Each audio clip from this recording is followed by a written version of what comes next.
আমি আনিসুর রহমান আশরাফি ওই হুজুরের সাথে একমত ওই কথার সাথে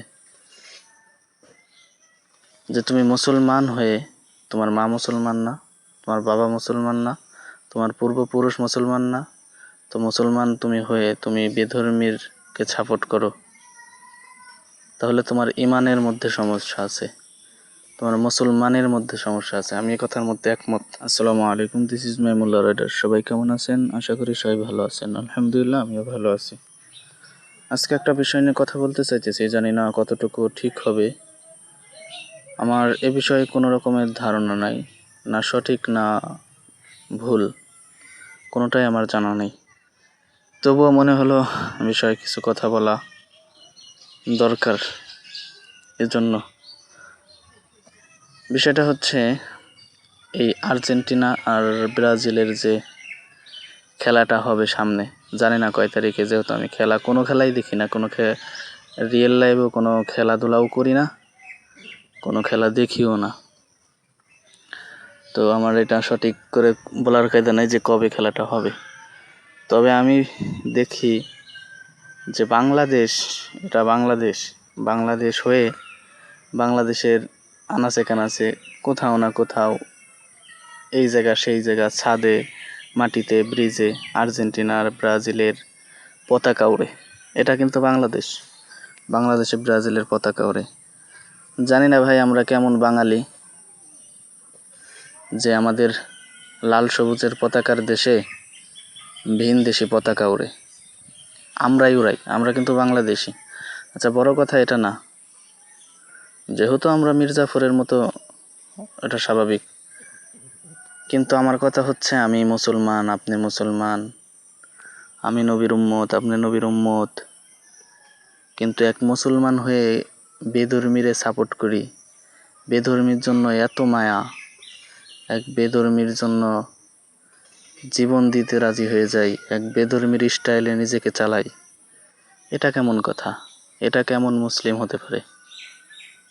আমি আনিসুর রহমান আশরাফি ওই হুজুরের সাথে একমত ওই কথার সাথে যে তুমি মুসলমান হয়ে তোমার মা মুসলমান না, তোমার বাবা মুসলমান না, তোমার পূর্বপুরুষ মুসলমান না, তো মুসলমান তুমি হয়ে তুমি বেধর্মীরকে সাপোর্ট করো, তাহলে তোমার ইমানের মধ্যে সমস্যা আছে, তোমার মুসলমানের মধ্যে সমস্যা আছে। আমি এই কথার মধ্যে একমত।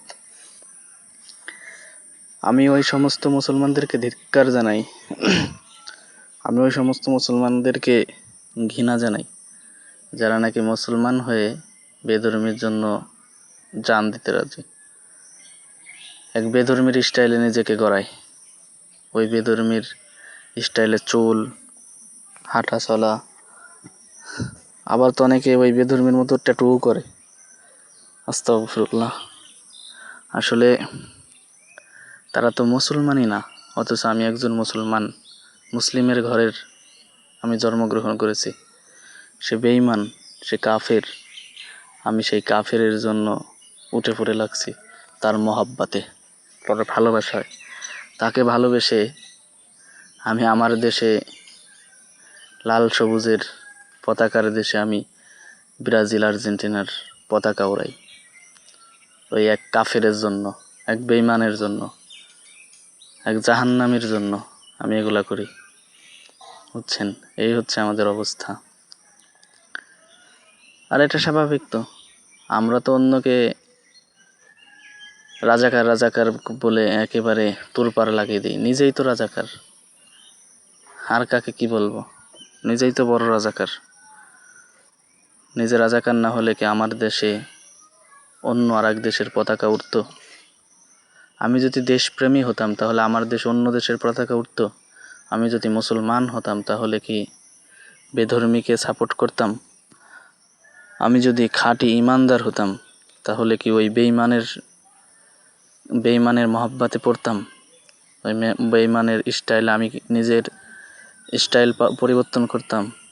আমার স্টাইল ওই বেঈমানের সাথে মিলাই, আমার স্টাইল ওই কাফেরের সাথে মিলাই, কারণ তাকে মহব্বত করি। আর মহব্বত করি কেন? আমার ইমানের দুর্বলতা, আমার মুসলমানের দুর্বলতা। আমি মুসলমান হতে পারিনি, ইমান আমার হতে পারে না। আমি মুসলমানের ঘরে জন্ম নিয়েছি ঠিক, মাগার মুসলমান হতে পারি নাই।